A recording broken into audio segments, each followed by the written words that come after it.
The Westek Touch Pad Dimmer. This video is brought to you by Westek. Westek, in touch with technology. This appears to be the model 6043 BC, and it also appears to be UL listed.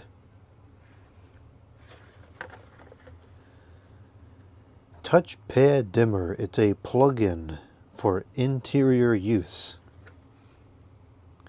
It's intended for 120 volts, 60 hertz, takes up to a 200 watts maximum for incandescent or halogen bulbs only.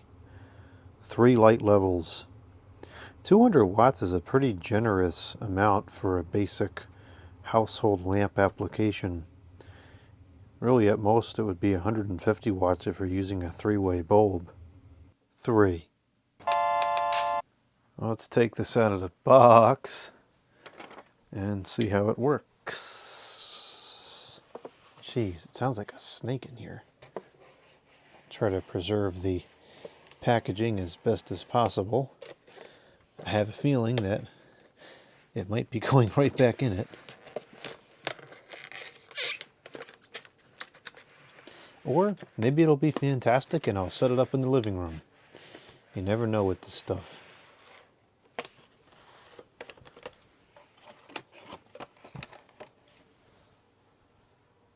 Here's the unit itself. Here's your plug-in apparatus, which is for indoor use only. And I can already tell you this is going right back in the box because I would not trust this to operate unattended for any amount of time, not even half of a second, not even at 3 a.m. This is the most lightweight, hollow sounding, flaky dimmer I have ever seen. Here's the informations on the back. The Westek Touch Pad Dimmer, incandescent halogen only. Bah. And unfortunately this thing is deaf. Here is the touch pad, which is connected with a super flimsy wire and what appears to be a... Is this removable?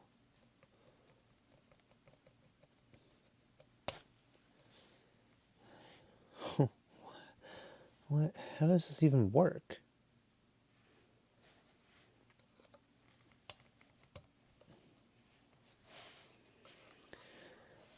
And I'm supposed to believe that this is UL listed. I don't know about that. To its credit, it does have a nice soft pad on the bottom of this, which would likely keep it from sliding off the table. It does seem to have a fair bit of traction to it, even here on the carpet.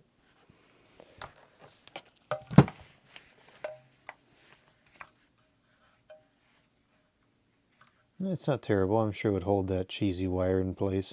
It's actually somewhat heavy. This is probably by far the heaviest part of this entire apparatus.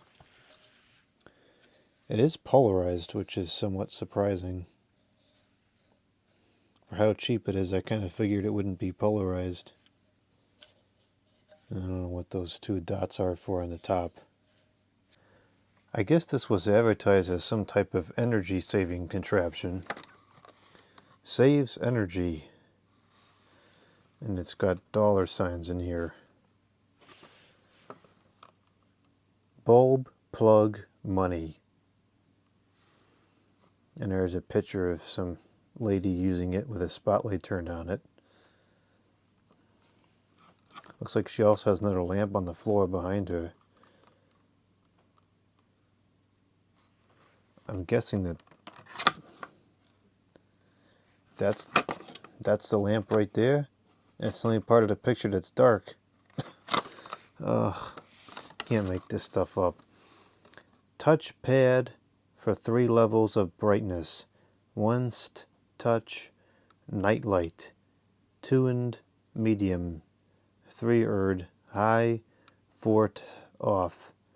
Converts any lamp to 3-level touch control. Instructions. Replace light bulb with an inexpensive one-way bulb. I have never heard of a regular light bulb referred to as a one-way bulb.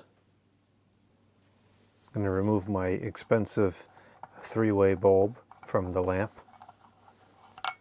and I'm going to install an inexpensive one-way bulb into the lamp. 2. Turn on your lamp tuned position on 3-way sockets.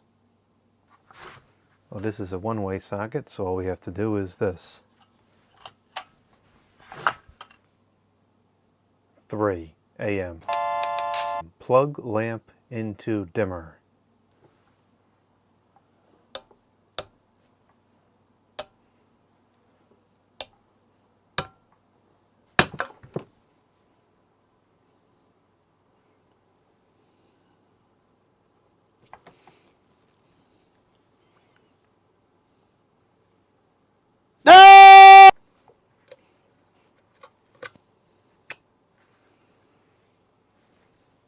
Plug dimmer into wall outlet.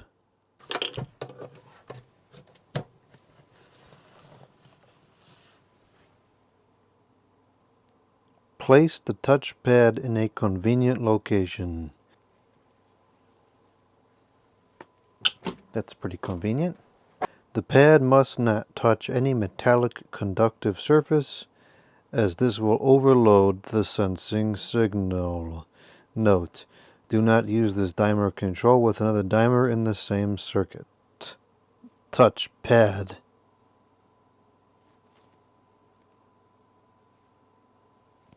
Huh, it actually works. I'm a little bit surprised. This have a copyright of 2000, a copyright date of 2012. So it's getting up there in age, and for a cheap product that's never been used, I kind of figured it just wouldn't work. So this is the first position, which is the night light setting, and this is running at 12 watts, 11 watts. This is a 43 watts halogen, so that's actually a fair bit of light that's going through there still. I would certainly not sleep with this much light on in the room. Let's move up to the next setting. That is called how is it called? Medium. And that is 28.3 watts. So that's a little more than half. And then high. Which is 40.6 watts out of 43. I'm curious to what it would read if this is not in the picture at all.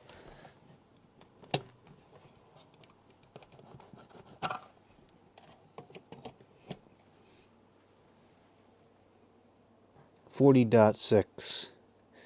So there's no significant difference when it's connected to the dimmer. It's not doing anything weird to the electricity as it passes through at full power. Now this is noisier than I was expecting. I know a lot of times with cheap rotary light dimmers, like in a wall, you'll get some kind of like a buzzing sound from the filament at the lower brightnesses, and this produces that as well. Take a listen.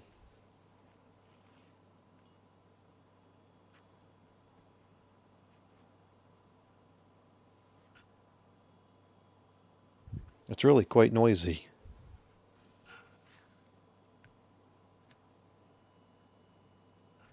The sound changes on medium, but it's still very much there. And then of course it goes away on high. I wasn't expecting it to make that sound, but it's certainly logical enough. I suspect this is doing the same thing as most other cheap light dimmers do, except it's not an infinite range control.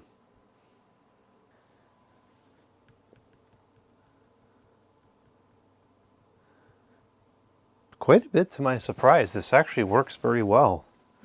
It's very responsive.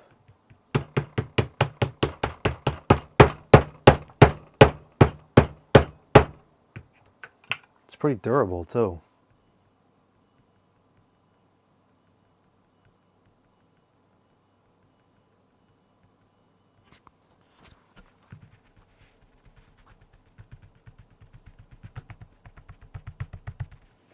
It operates about as quickly as I can physically press the button.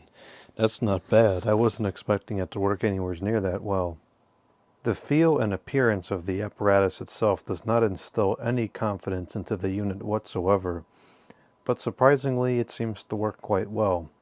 How long it'll work that well for, I have no idea, and how safely it'll do so, that's anybody's guess.